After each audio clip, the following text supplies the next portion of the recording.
You have been covering Alberta politics for decades, and Jason Kenney certainly shook things up when he unified the PC party in the Wild Rose, and he burned brightly, but he flamed out in a way. I watched the debate for his successor on TV last week, and I couldn't help it popped into my head Jason Kenney and the Seven Dwarfs. I thought none of these successors are really A-listers, and I felt sort of disappointed about it as a conservative and as someone who loves Alberta. I I'd mean, I think love there's your a take on it. yeah. I Go mean, I ahead. think that there are an awful lot of very sincere, capable people who are running. But uh, do they have the royal jelly? Can they take on Rachel Notley, who has a very powerful personal uh, magnetism that a lot of voters, hate it too. But nonetheless, she is a formidable foe. And can any of them take her on? And I think there are some. It would be nice if there was another year before the next election, which will come in 2023. It'd be nice if it didn't come till 2024, and whoever takes over has a year to get seasoned and then a year to campaign. But that's not going to happen. So you have to look at this and say, well, who will be the most acceptable to the greatest number of voters in the shortest period of time? Now, I read your latest column on the subject where you referred to Danielle Smith as her idea of a sovereignty act to stand up for Alberta's sovereignty, really replicating some of the stances taken by Quebec over the last 50 years. Mhm. You said that sort of took up all the oxygen in the debate. Let's run a clip of that just to show what you mean here. She was proposing the idea, and it seemed to be something that a lot of her opponents said, oh, that's too wild, that's too risky. Here's a clip of that from the debate.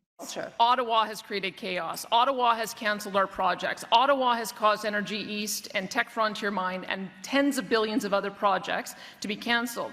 The reason these are linked is because part of our strategy in reducing greenhouse gas emissions is exporting our clean LNG to displace coal in India and China. We cannot do that because Ottawa keeps standing in our way. We need to build economic corridors. We need to take the lead on that. We need to work with our First Nations. We need to take the lead on solving the environmental issues so that we can get our product to Churchill, to Thunder Bay, to Tuktoyaktuk, to Port-au-Prince Rupert. And we have to exert our sovereignty to do that because Ottawa is not going to do it for us. Part of me thinks, well, even if it is going to be struck down by courts, even if it is politically risky, it makes the point Alberta's here to fight. Even if not all the punches are landed, Quebec has never landed a true punch, but look what it's managed to get from Ottawa because it was belligerent. It got its 3 seats on the Supreme Court. It's got got so many little perks along the way. It's got, so many statuses. They never did separate, but it was the threat of it that got them the goodies. What do you think of that? Yeah, I just think, unfortunately, Alberta is never going to be treated the way that Quebec is. The Liberals used to be founded in Quebec. You used to look at the 75 seats in Quebec or whatever, like 72 or 68 or what, previous totals. And you could count on all but 1 or 2 of them going to the Liberals. And so there's just ingrained in the Liberal DNA this desire to appease Quebec, to cajole Quebec. You take a look at the way Quebec is dealt with on transfer payments and equalization payments, and then you take a look at the way Alberta is treated for funding Quebec. You say you don't want to pay this. This is so un-Canadian. Well, what is Canadian about demanding that you get 50% of all of the transfer and equalization money, or you're going to leave? Like, Quebec gets pandered to in a way that Alberta never will. And so I think Alberta has basically 2 options. And one is not to follow Quebec's lead. I think it's to follow Quebec's tone. I think what we're seeing from the UCP leadership race so far is that Jason Kenney's big falling out with his own party was maybe not the pandemic response. It was his refusal to hammer Justin Trudeau. And, because you see, Danielle Smith has become the front runner, or at least the person who has generated the most heat and light with her Alberta Sovereignty Act. Nobody's talking about anything else.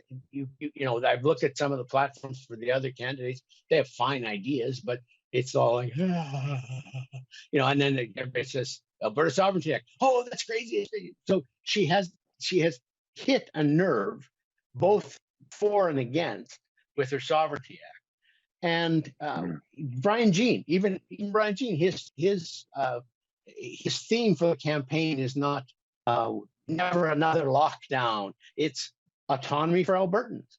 And so I really do. I've come to think that Jason just was tone deaf to what Albertans wanted to do. You think of Ralph Klein. Ralph Klein, mayor of Calgary at the time he said it, but said, "Let the Eastern bastards freeze in the dark." He wasn't a policy wonk. He wasn't a deep thinker. I mean, Jason might have been the smartest person we've ever had as the premier of Alberta, but he just didn't have the common touch the way Ralph did. And I remember following Ralph one time into a shopping center in Fort Saskatchewan, and his government was terribly unpopular there. They were closing hospitals, they were cutting the budget, they were scaling back on school funding, and he walked from one end of that mall to the other, and he got smiles and handshakes all the way along from people who, when he initially got there, were going to lay into him. And Jason just doesn't have that. Turned out he didn't have that touch. I have a theory behind that. I used to know Jason pretty well, but we haven't spoken in a couple of years. And my theory is this, and maybe it's unfair, but I do believe it. Jason Kenney was one of the A-list cabinet ministers under Stephen Harper. He speaks very good French. You could say he had deep roots in Ontario as much as he had in Alberta. He worked with the new ethnic communities. He was really Harper's liaison to the multicultural community. He was immigration minister for a while. So he had all these assets that are obviously useful in a federal campaign, but he didn't want to run against Trudeau right away. He didn't want to, he could see what we could all see, which is that, it was going to take a while for the Conservative Party to get back. So I believe he looked at Alberta as a safe place to be a conservative guy, always with an eye at moving back to Ottawa, that he would come back, show he could govern, unite the two center-right parties in Alberta, and then go back triumphantly, letting someone else take the heavy blows. And the problem with that is he always, in the back of his mind, was second-guessing anything that would sound too Alberta-ish. He was always thinking, well, how would this sound when I am running in the Greater Toronto Area? How will this sound in 5 years if I'm trying to woo Quebec, if I'm trying to woo the area code 905 in Ontario? And so he would never fully commit to being totally loyal to Alberta, which often means pit yourself against the feds.